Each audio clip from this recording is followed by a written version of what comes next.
Martin, Scott Haywood, Adam Catling and Harvey Williams. Matthew Lambert starts alongside Zari Visarek with Zach Fletcher and Jamie Kirkbride on row 10. Ethan Farrell, Jacob Hobson, Georges Grove and Jensen Watts. Arthur Thacker and Grace Lee Davis starts up next. And then we've got Daniel Knight, Braden Hill, Dylan Brayley, JJ Hind and Bobby Rosier. Is that on a timer, by the way? I thought you were taking too long. Okay, so... No what? No, it's not on a timer. So you took it off? I was talking to Paul. And took it off? I thought you finished. I was talking about important things, about playing the video and getting lunch. Here we go then to KGR's on the front row of the grid. The number 2, Kieran Gifford, on the pole position with his teammate alongside. There shouldn't be any fireworks here. However, the fireworks are going to come all from behind as we get things underway then. Oh, that was a bit of a leap. False no, start. That was never going to happen. There was a massive leap ahead. I think it's because we've got stragglers. I think it was Gifford sort of jumped. I think we've got stragglers. Do you want the grid back up again? No.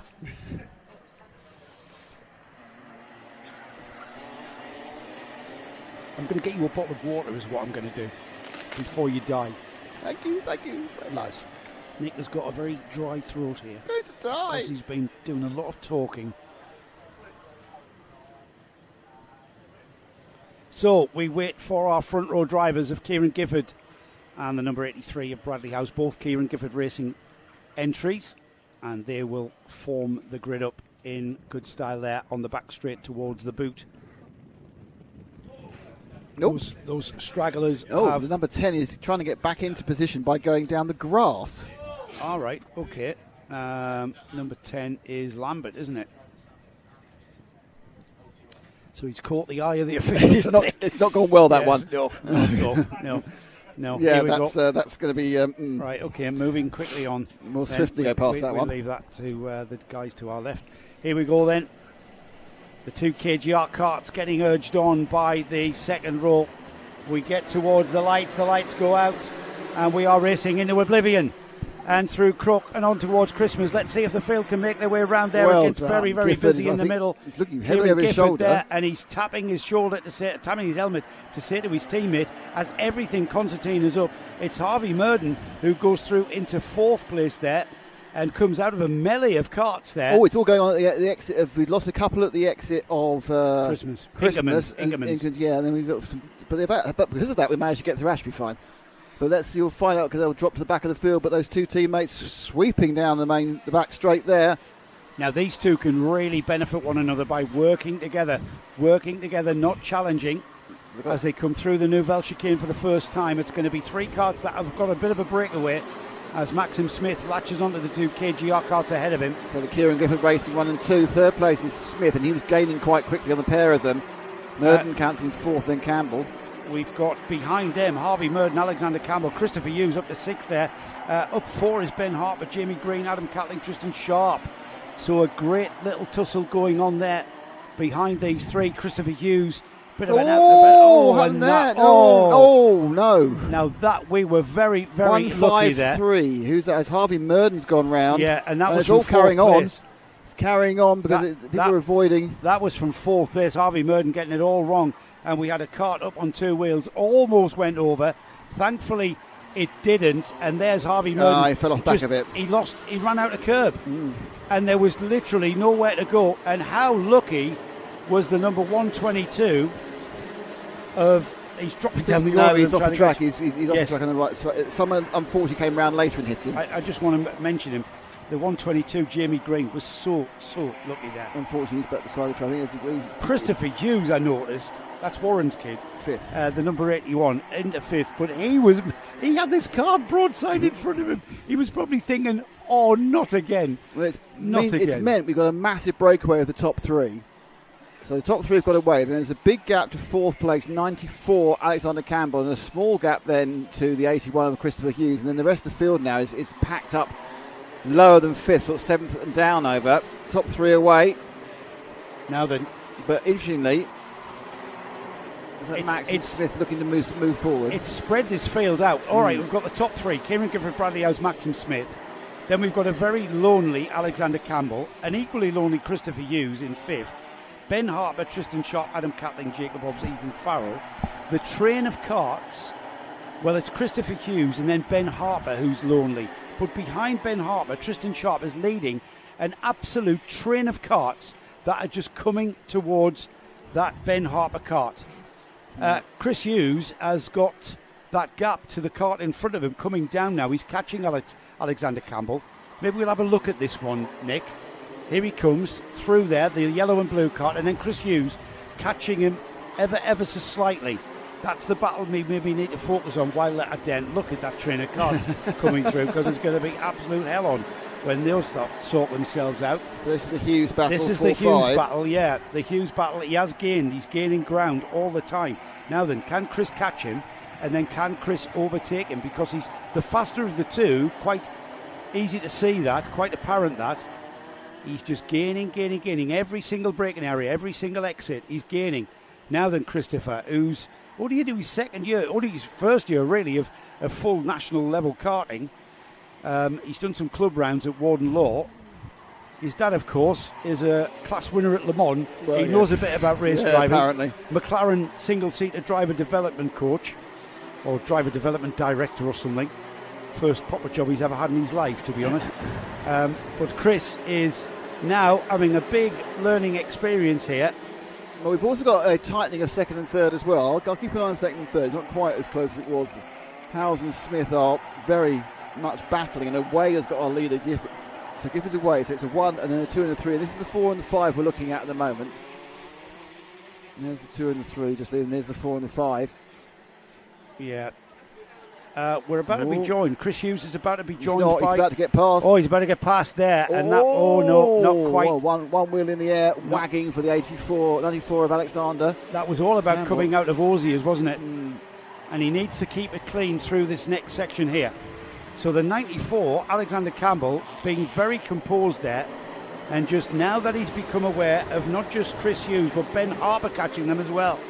And Hughes, if anything's dropped off the back of Campbell. So just again trying to gain that ground back up on that yellow and blue cart ahead of him. And here comes Ben Harper as well. He's wanting to join in with the fun. It's 4th, 5th and 6th here, these three. And the top three have re-separated again. Usually Bradley Howes got closer to Kieran Gifford and further away from Maxine Smith. So that's that battle is. But you're actually right. We're now getting our second trio together, and it's much closer for 4, 5, 6. Campbell, Hughes and Harper. Harper in the blue machine, catching them up rapidly. 62, sorry. Yeah, he needs to be clean through here because Harper's coming as well. And he's in the slipstream there, catching Campbell. He's got the pace to catch him, but he's just not got that momentum to get by. He's had a couple of looks, hasn't he? He needs to get back on terms. If Chris Hughes is not careful. Oh, and there's a mistake from Campbell going wide and Hughes is through. And Harper through as well. That's cost him dearly. Oh, this is going to pin nicely into Hughes' hands. Miles away now. Yeah, Hughes is gone. That was over aggressive defending. Thanks, lads. You've done me a massive favour. 100% that was way too aggressive defended by Campbell. Yeah, cost him dearly though, Nick. Let's have another look at it. There's Hughes through. There's Harper. And he just tried. Yeah, I'm not sure. He's 2/3 gone. He's still hitting him. Again, we are not the stewards, so what we think doesn't matter. Sure but as you say, massive advantage for Hughes there, because he got past due to the mistake by Campbell, and then obviously he was able to make the most of these two scrapping. And you know what? In fairness to that battle there, that was a mistake by Campbell. Yeah. And by keeping the pressure on and just staying on someone's bump. And there's the move again. Is it going to happen again? No. Side by side through Whilton, side by side through Aussies. And Campbell, absolutely awesome driving from these two. See that was fine. Yeah, because they compromised each other. They're getting used to each other's body language now, these two. Yeah, that was absolutely fine, but the previous one was not, in my opinion. But anyway, back to this is the closest battle on the field. The top three have spread out. That's someone's exhaust. That's second and third looking a little bit closer again. It's it's a false battle, the second and third battle. It keeps coming and going. Down to 35 seconds in the lap. So they're going to get two more after this. And inside they go. And another error by Campbell. spooked off the track. No, he wasn't exactly. Can we have a look at that again, Paul, maybe? That was more than a spook, Nick. This is a nose being poked down the inside of the rear axle. Oh, yeah. Yeah, that was using a tin opener to make that move. No, it worked. So I think second and third is our closest battle now. That's what we're on. Look at these people. They're like they know what they're doing. This is the 1, 2 and 3 as they start their penultimate lap. I can hear an exhaust, but I don't know whose it is. It's tinny, isn't it? It's a tinny one in there. I'm looking for the mechanical there it is. flag. It's 33, 33, I would say as well. But yeah. that should just be costing him power, because the back pressure is important in these things. It could cost you an engine, mate, if you're not careful. That can really mess things up. This battle for second then, Bradley Howes. It's going to be a Kieran Gifford 1-2 if it stays the same on this going into this final lap. Bradley Howes playing a very good wingman part for Kieran Gifford all throughout this race, as Gifford has got a gap of just under a second there, looks over his shoulder, plenty of time. Howes very strong in second place, I've got to say, and Maxim Smith for Coles Racing following these two round with a very, very strong pace from this top three. A lonely fourth place for Christopher Hughes, who benefited massively from that coming together of Ben Harper and Alexander Campbell. Well, he benefited massively from keeping the pressure on Alexander Campbell, and Campbell just made a mistake and went very wide at Ashby, which in fairness is very easy to do on that off-camber cut.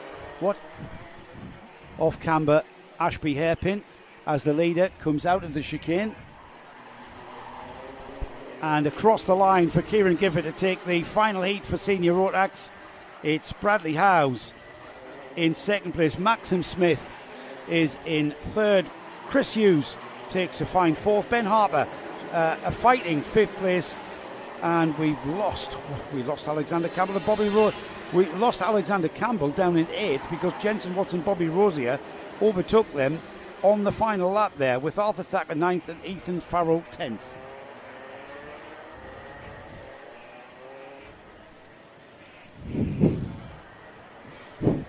Right.